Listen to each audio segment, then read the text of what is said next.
And we have a special guest with us today, Jim Lehrer, host of PBS NewsHour. Jim is in town. We have a special event for KPTS coming up this weekend, but you're kind enough to come by and spend a little time and visit with us today. We appreciate that. Well, I'm delighted. This is coming home for me. Wichita is my home. It is, and we were talking earlier that you quite frequently like to come back, get away to Wichita to get your... Well, a lot of people think it's a little bit weird, you know, that people who write books and they go off to the mountains or the beach, and I go off to Wichita, and I come by myself and cruise around and don't shave and write during the day or the middle of the night or whatever. Some people have suggested, and that's probably true, that it's a kind of return. When I come back to Wichita, I come back here as a little boy. Yeah. Because I was born here, lived here till I was 12 years old. So when and writing fiction is an act of a child, let's face it, making up stories. And there's just something about it that makes my, it makes my mind work better, particularly on the make-believe stuff, which is what my fiction writing is. And so this is a special place to me. So when you go on these little walkabouts around town, are you looking for characters, or are you just kind of just enjoying the scenery? Well, it depends. Sometimes I'm specifically, I have something specific in mind that it's going to be set in Wichita, or I think it might be set in Wichita, or it brings to mind some characters that I might have known, or whatever. Sometimes it's about something that doesn't have anything to do with Wichita. It's just the idea of having that kind of free zone. When I first decided I wanted to be a writer and a journalist, the life I wanted to live was kind of walk around every once in a while, go and have a martini, and and be always writing, always thinking, and kind of live the kind of life of a writer. And the only time I do that is when I come to Wichita. And I don't know anybody here, don't have any family here. Everybody leaves me alone when I do come here. And it is, as I say, it is an escape in a way, escape from the other things in my life. And yet it is an escape to the most comfortable part of my earlier life, which is here. Yeah. Well, I mean, you grew up in Wichita, but most people would know you from the PBS NewsHour.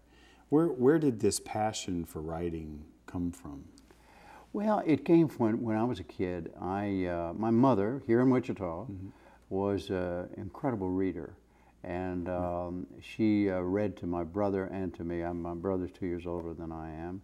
And telling stories and having stories read to us was part of growing up. And I had always, I went to Willard Elementary, no longer exists. It's out off George Washington Boulevard.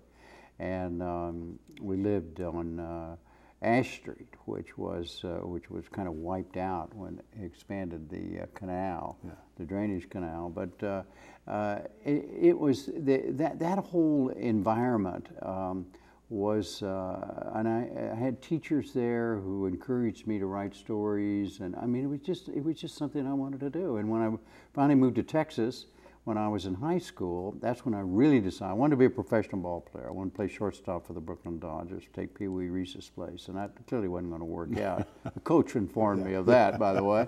But so I thought I'd be a sports writer, and that would be great. And then I had a teacher, a high school English teacher, who I had written a paper for English class, and this teacher said, and gave me a great grade, which I richly deserved on the paper, but she also wrote up in the left-hand corner, "Jimmy, you're a very good writer." And all that kind of came together. I was 16, 17, and I said, that's what I'm going to do. I told my mother, in fact, and my dad, this is what I'm going to do. I'm going to be a writer. I'm going to be a journalism writer, and I'm going to be a fiction writer. Like Hemingway. I was going to be Ernest Hemingway. And I have not looked back, except for the 3 years I was in the Marine Corps. I've either gone to school to learn to write and to try to get it down, or I've been practicing journalism writing or fiction writing ever since. Yeah. And you've covered some amazing events going back even to the Kennedy assassination. Absolutely. What steered you towards public television as opposed to I never worked in commercial television. I was a print guy. I was city editor of the afternoon newspaper in Dallas, Texas, and had written a novel, my first novel. It was made into a movie, And even with the cut that the agent took, I ended up with $45,000. My wife said, my God, Jim, we can live for 4 years for that. So why don't you, on that, so why don't you go ahead with your dream and write and keep, and so the public television station in Dallas, I had a friend who ran the station. He didn't know anything more about television than I did. I didn't know anything about television. He called me and said, why don't you be a consultant to us for news and public affairs? And I said, fine, what do I have to do? He said, well, you don't have to do anything. We don't do any programming.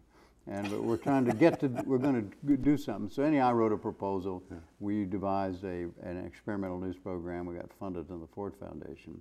And it was a daily program, news program. And it was successful. And then from there, I went to PBS. And that was in 1972. And I have been doing, I've been in and on television, public television, only public television ever since.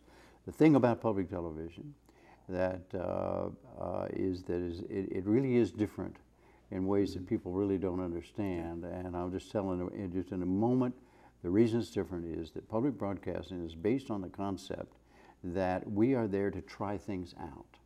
And people in commercial television are not there to try things out necessarily. They're out there to make things successful quickly. And I've tried many things. When we went from 30 minutes to an hour, the McNeil-Lehrer, what was the McNeil-Lehrer report, and we went to the McNeil-Lehrer news, it didn't work. We made a lot of stupid moves. But public broadcasting, because it was public broadcasting, gave us the time to experiment even more and finally get it right. And I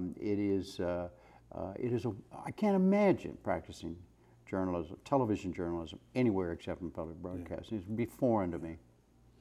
Jim, I'm so delighted that you came in and talked to us. I'm looking forward to Saturday night when you're going to be sharing more stories with us.